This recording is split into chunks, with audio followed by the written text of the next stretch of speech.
حضرات گرامی، یہ سورۃ النحل کی آیات 111 اور 112 ہیں جو میں اس وقت آپ کے سامنے تلاوت کی ہیں۔ ان کا ترجمہ کرنے سے پہلے جس دنیا میں ہم رہتے ہیں اس کا ایک نقشہ اپنے سامنے لے آئیے کہ امن، سکون، چین جس شے کا نام ہے وہ آج دنیا سے مفقود ہو چکا ہے۔ ہر شخص جو ہے وہ ایک طرف انفرادی طور پر نفسا نفسی کا شکار ہے۔ دولت زیادہ سے زیادہ جمع ہو جائے، مال زیادہ سے زیادہ جمع ہو جائے، گھر اچھے سے اچھا بن جائے، زندگی بہتر سے بہتر ہو جائے، زیادہ سے زیادہ سہولتیں جمع ہو جائیں، تو زیادہ سے زیادہ کی خواہش چین نہیں لینے دیتی، سکون نہیں کرنے دیتی۔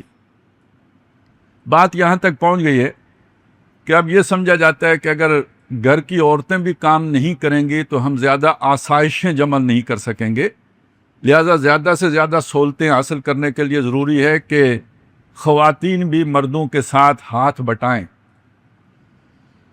لہذا آپ بچوں کو گھر چھوڑیں اور نوکری کریں، اور زیادہ سے زیادہ یہ ہوگا کہ بچوں کو کسی آیا کے پاس چھوڑ دیں، اسے تھوڑے پیسے دیں گے، آپ بڑے زیادہ جو ہے نا وہ پیسوں کے اوپر نوکری کرنا شروع کر دیں۔ اب اس کے نتیجے میں ذرا آپ سوچئے کہ بچوں کو جو ماں پیار دے سکتی ہے وہ ملے گا؟ قیمت ہے نا، ہر شے کی قیمت ہے۔ اور دوسری طرف جو ارننگ ہے وہ بھی تو کسی قیمت پر ہے۔ عزت کسی کی ہے جس نے گھر میں اسے نازوں سے رکھا ہوا ہے، ہر طرح سے اس کی حفاظت کرتا ہے، اسے جا کے پیسوں کے لیے کسی اور کو سر بولنا پڑ رہا ہے۔ اور اگر وہ ریسیپشن پہ کھڑی کر دی گئی ہے تو پھر ہر ایک کو مسکرا کے سر بولنا ہے۔ اور اگر وہ گاڑی میں کنڈکٹر بنا دی گئی ہے، جیسے کہ آج کل اکثر آپ گاڑیوں میں دیکھتے ہیں، یا ایئر ہوسٹس بنا دی گئی ہے، تو پھر بھی اس نے ہر ایک کو اتنے یعنی یوں کہہ لیجئے کہ عزت اور احترام کے ساتھ شاید اس نے کبھی باپ کو نہ بولا ہو، بڑے بھائی کو نہ بولا ہو، اپنے خاوند کو نہ بولا ہو، جتنا غیر مرد کو اسے عزت دینا پڑتی ہے تو اس کے بدلے میں کچھ ارن ہوتا ہے، تو ایک قیمت ہے نا جو ادا کرنی پڑتی ہے۔ اور اپنی عزت نفس کا یہ جو ہے نا سودا ہوتا ہے، یا جو مجروح ہوتی ہے کہنا چاہیے، اس کے بعد رات کو لیٹ کے بندے کو چین آ سکتا ہے؟ سکون کہاں سے ملے گا؟ سکون تو نہیں ملتا، اندر ایک بے قراری موجود ہوتی ہے جو پھر کسی نہ کسی ٹینشن کی صورت میں ظاہر ہوتی ہے۔ جب جھگڑا ہوتا ہے تو پتہ لگتا ہے یار مزاج بگڑ گیا ہے، پتہ نہیں کیا جو ہے نا دماغ میں آ گیا، ہم کہتے ہیں جادو ہو گیا ہے، نظر ہو گئی ہے۔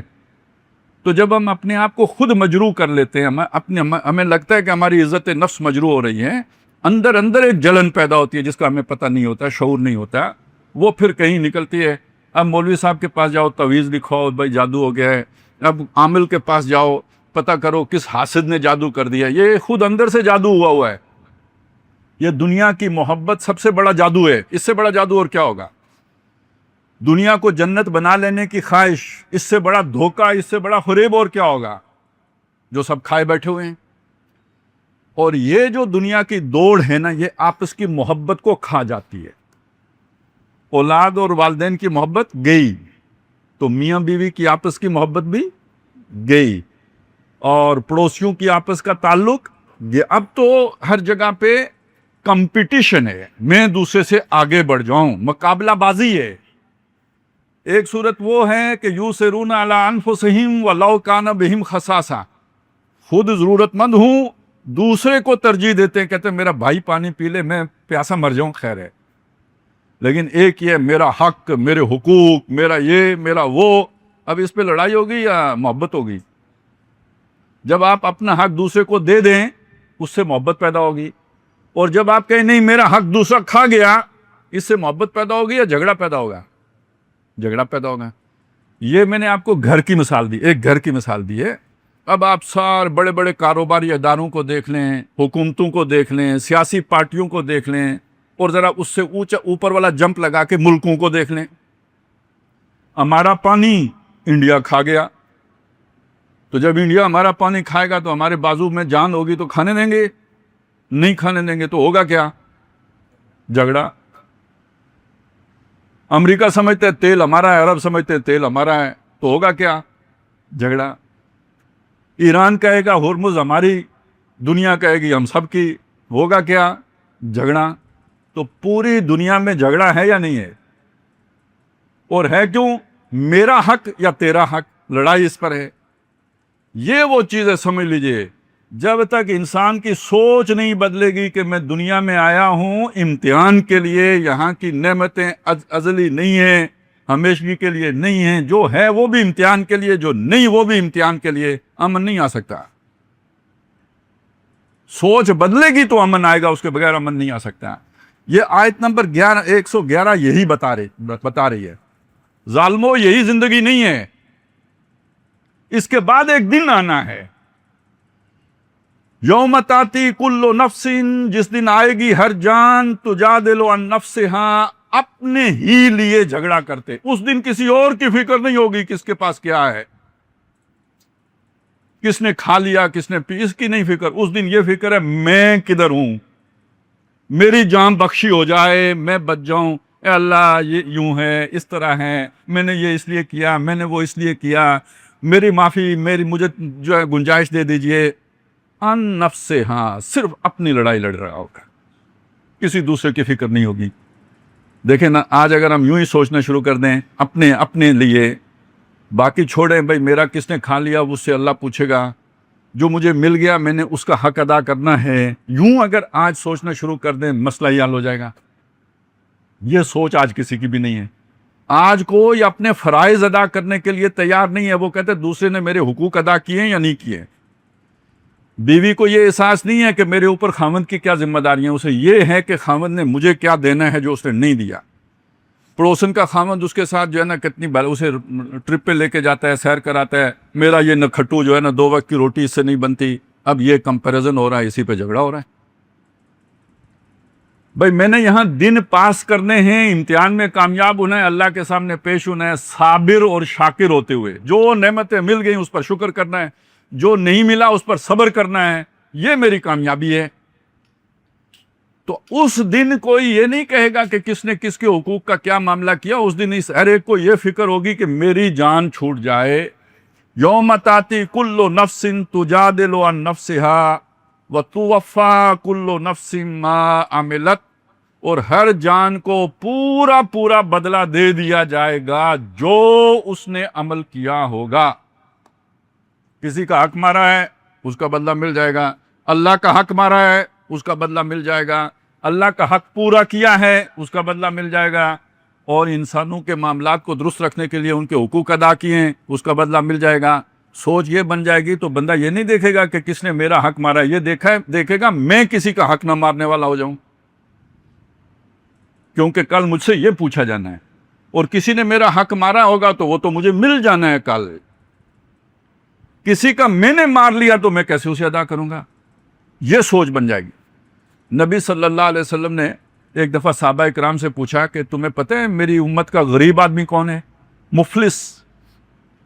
انہوں نے کہا وہ آدمی جس کے پاس مال دولت اسباب دنیا نہ ہوں وہ غریب ہوتا ہے۔ حضور نے فرمایا نہیں، مفلس کے الفاظ ہیں۔ غریب کا لفظ اردو میں جو ہے نا مفلس کے معنی میں استعمال ہوتا ہے، لیکن عربی میں اجنبی کے معنی میں بھی استعمال ہوتا ہے۔ لیکن حضور صلی اللہ علیہ وسلم نے جو الفاظ استعمال کیے مفلس کے الفاظ ہیں۔ مفلس کون ہے؟ جسے ہم اپنی زبان میں غریب کہتے ہیں۔ صحابہ نے وہی کہا کہ جس کے پاس مال و دولت دنیا نہ ہو، دنیا کا سامان نہ ہو، دنیا کی ضرورتیں پوری جس کی نہ ہوتی ہوں، وہ غریب آدمی ہے۔ حضور نے فرمایا نہیں، میری امت کا غریب آدمی وہ ہے کہ جب آخرت میں اللہ کے سامنے پیش ہوگا اس کے پاس نیک اعمال کا پہاڑ ہوگا، نیک اعمال کا پہاڑ ہوگا۔ لیکن یہ کہ کچھ لوگ آئیں گے آ کے کہیں گے اللہ اس نے مجھے گالی دی تھی، کوئی کہے گا اس نے مجھے تھپڑ مارا تھا، کوئی کہے گا اس نے میری عزت نفس مجروح کی تھی، فلانا حق مارا تھا، پلاٹ پہ قبضہ کیا تھا، یہ کیا تھا، وہ کیا تھا۔ اللہ تعالیٰ اس کی نیکیوں میں، وہاں تو ظاہر ہے نہ ڈالر چلتے ہیں، نہ روپیہ چلتا ہے، نہ ٹکا چلتا ہے، وہاں تو نیکیاں اور برائیاں چلتی ہیں۔ وہاں کی کرنسی یہی دو ہیں، نیکی اور برائی۔ نیکیوں کا پہاڑ ہے، ادھر سے استغاثہ کرنے والے آ گئے، اللہ تعالیٰ اس کی نیکیوں میں سے اس کو دے دیں گے، اچھا تجھے گالی دی تھی چل یہ نیکی تو لے لے، اور تجھے کیا کہا تھپڑ مارا تھا چل یہ 2 نیکیاں تو پکڑ۔ کرتے کرتے وہ سارا پہاڑ خرچ ہو جائے گا، مطالبہ کرنے والے ابھی بھی باقی ہوں گے۔ پھر کیا ہوگا؟ اب جو اگلا مطالبہ کرنے والا آئے گا نا، اس کے اپنی برائیوں کی پنڈ ہوگی، اللہ فرمائیں گے یہ پنڈ ادھر رکھ، یہ اب اس کے اوپر ہے، تو جا، اس کا بوجھ ہلکا ہو گیا۔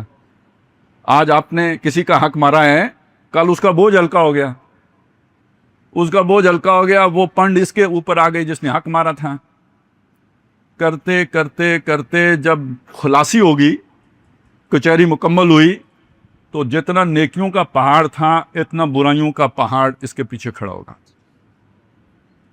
یہ ہے میری امت کا مفلس غریب آدمی، لیکن نیکیوں کا پہاڑ آیا تھا اور برائیوں کے پہاڑ کے نیچے دب کے چلا گیا دوزخ میں۔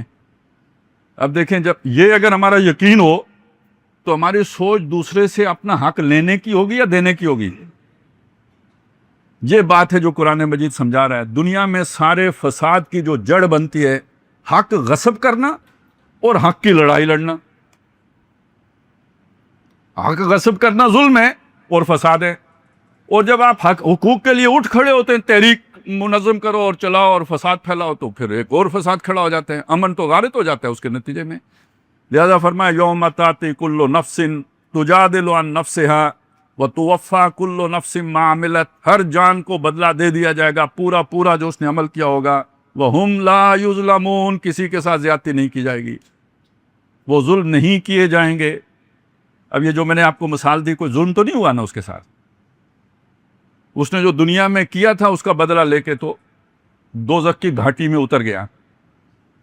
اب آیت نمبر 112 ہے، اس میں اللہ نے ایک مثال دی ہے۔ یہ جو بات میں نے آپ کو سمجھائی نا، اسی کو اللہ نے مثال کے طور پر سمجھایا ہے۔ فرمایا وَضَرَبَ اللَّهُ مَثَلًا قَرْيَةً كَانَتْ آمِنَةً مُطْمَئِنَّةً، اور اللہ تعالیٰ مثال بیان کرتا ہے ایک قریہ کی، بستی کی، آپ کہہ لیں شہر کی، ملک کہہ لیں، ایک ہی بات۔ اس زمانے میں بستی ہوتی، بلکہ اب تو یوں کہے نا کہ کہتے ہیں گلوبل ولیج، پوری دنیا بستی ہو گئی ہے، آپس میں اس طرح جڑ گئی ہے جیسے پہلے ایک بستی جڑی ہوتی تھی، گاؤں جڑا ہوتا تھا، اس طرح دنیا پوری آپس میں جڑی ہوئی ہے۔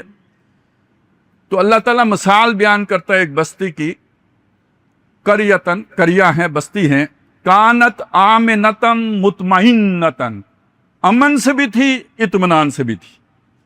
جب آپ کی ساری ضرورتیں پوری ہو رہی ہوں اطمینان ہوتا ہے، اور اگر مزید کی خواہش ختم ہو جائے امن ہو جاتا ہے۔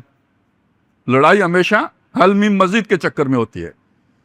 وہ بچپن میں پڑھتے تھے نا، لالچی کتا، یاد ہوگا، وہ گزر رہا ہوتا ہے دریا کے اوپر سے، اس کے منہ میں ایک ہڈی ہوتی ہے، اور دریا میں جب اپنا عکس دیکھتا ہے تو وہ سمجھتا ہے کوئی دوسرا کتا ہے، اور اس کے منہ میں ہڈی دیکھتا ہے۔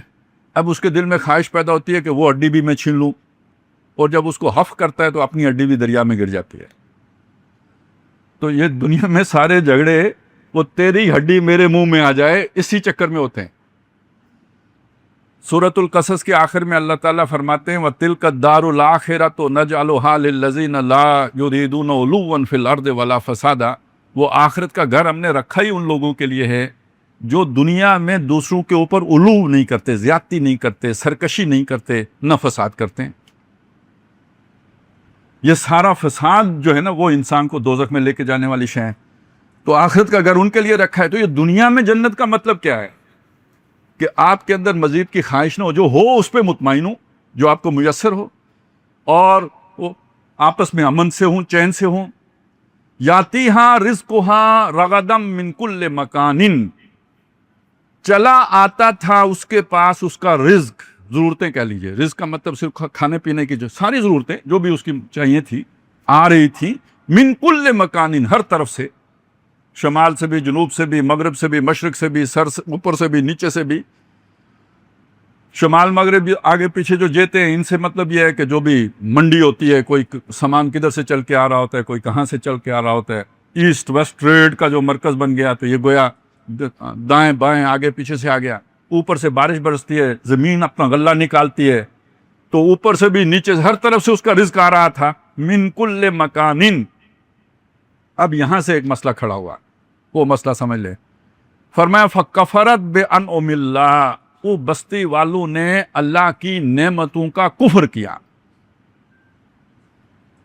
نعمتوں کا کفر کرنے کا کیا مطلب ہے؟ کفران نعمت، آپ نے ایک لفظ سنا ہوگا، یہ ایک ترکیب استعمال ہوتی ہے، نعمتوں کی کفر۔ ایک کفر وہ ہے جو قانونی کفر ہوتا ہے، جیسے ہم کہتے ہیں ہم مسلمان ہیں، جس نے اسلام نہیں قبول کیا وہ کون ہے؟ کافر ہے۔ انکار کرنا اس کا معنی ہم کرتے ہیں، یعنی جس نے نبی صلی اللہ علیہ وسلم کی دعوت کا انکار کیا وہ کافر ہو گیا۔ لیکن کفر کا ایک لغوی معنی ہے، لغوی معنی کفر کا ہے کسی شے کو چھپا دینا، دبا دینا۔ چھپا دینے، دبا دینے کے معنی میں قرآن مجید نے اس لفظ کو کاشتکار کے لیے استعمال کیا ہے۔ سورہ حدید میں فرمایا کہ اعجب الکفار نباتہ، جو کھیتی ہے اس کی جو نباتات ہے، جو اس میں فصل ہے، وہ کاشتکار کو کاشتکار کو لباتی ہے۔ تو یعنی اس کا مطلب کیا ہوا؟ کاشتکار کے لیے کیا لفظ استعمال ہوا؟ اعجب الکفار نباتہ، تو کفار جو ہے وہ کاشتکار ہے۔ کیوں؟ وہ بیج کو زمین میں دباتا ہے۔ اب یہ جو کفر کا تعلق جو ہے نا، یہ جو ناشکری کے ساتھ ہے، اس کو سمجھ لیجئے۔ آپ نے اگر کوئی جانور پالا ہو، آپ کے گھر میں بلی ہو، آپ نے کوئی کتا رکھا ہو، یا بکری رکھی ہو، یا گائے رکھی ہو، بزرگوں کو اندازہ ہو، جو گاؤں میں سے آئے انہیں پتہ ہوگا، آپ اگر روزانہ اسے گھاس ڈالتے ہیں نا گائے کو، وہ دیکھتے ہی اس کی جو ہے نا وہ جسم آپ کو دیکھتے ہی مختلف قسم کی حرکات کرنا شروع کر دے گا۔ اس کی آنکھوں سے، اس کے کانوں سے، ان کی دم کی حرکت سے آپ کو معلوم ہوگا جیسے وہ کوئی مانوسیت آپ کے ساتھ رکھتی ہے، انس رکھتی ہے۔ وہ آپ کو دیکھ کر آوازیں نکالے گی، باقاعدہ آوازیں نکالے گی۔ اجنبی کو دیکھ کے وہ آواز نہیں نکالے گی، آپ کو دیکھ کر اس طرح کی آواز نکالے گی۔ ہر وہ جانور جو آپ کے ساتھ مانوس ہو گیا وہ کسی نہ کسی آواز میں اپنا وہ تعلق، شکر گزاری کا تعلق آپ کے ساتھ ظاہر کرے گا۔ یہ ایک فطری جذبہ ہے، جانوروں کے اندر بھی اللہ نے رکھا ہے، انسانوں کے اندر زیادہ رکھا ہے کہ جس نے احسان کیا ہو، جس نے نعمت دی ہو، منعم جو ہو، اس کے ساتھ ایک شکر گزاری کی روش ہوتی ہے، اور یہ جذبہ اندر سے پھوٹتا ہے، خود بخود پھوٹتا ہے۔ یہ اللہ نے انسان کی فطرت میں رکھا ہے۔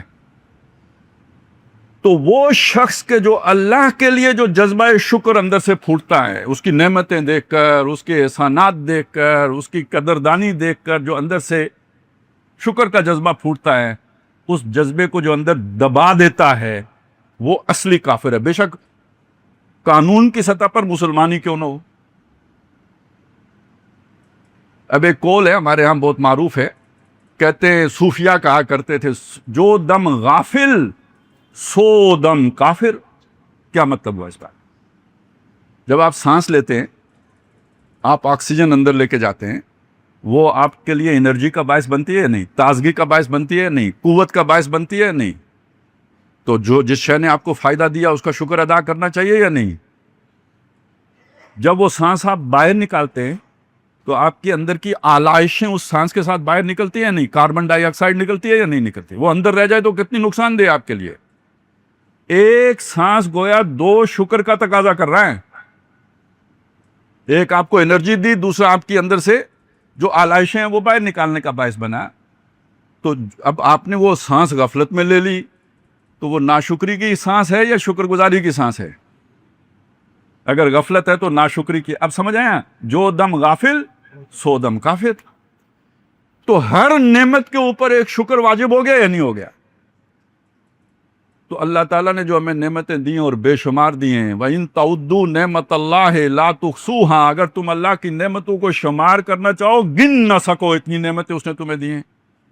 أَلَمْ نَجْعَلْ لَهُ عَيْنَيْنِ وَلِسَانًا وَشَفَتَيْنِ وَهَدَيْنَاهُ النَّجْدَيْنِ، یہ سارا کچھ تمہیں دیا، تو تم تو ہر وقت اگر شکر ادا کرتے رہو پھر بھی کم ہے۔ اور اگر امن کی دولت دی ہو تو اس کا تو علیحدہ سے شکر ہے نا، کوئی کہیں سے خطرہ نہیں ہے، کہیں سے کوئی آپ کو دھڑکا نہیں ہے، کہیں سے کوئی کھٹکا نہیں ہے۔ وہ غالب نے کہا تھا نا، رہا کھٹکا نہ چوری کا، دعا دیتا ہوں رازن کو۔ تو وہ کہ چور آیا، وہ میرا سارا کچھ لوٹ کے لے گیا، اب میرا کیا چوری ہوگا، لہذا میں بے فکر ہو گیا ہوں۔ رہا کھٹکا نہ چوری کا، دعا دیتا ہوں رازن کو۔ اب آپ سمجھ لیں اس بات کو کہ جس کو یہ کھٹکا ہی نہ رہا، امن سے ہو گیا، چین سے ہو گیا، اس سے بڑی نعمت اور کیا ہوگی؟ تو اللہ کی نعمتیں بے شمار، لیکن سب سے بڑی نعمت کیا ہے؟ امن کی نعمت۔ تو وہ ان کے پاس امن بھی تھا، جاتی ہاں رزق ہاں من کل مکان، ہر طرف سے ان کا رزق چلا آتا تھا ان کے پاس۔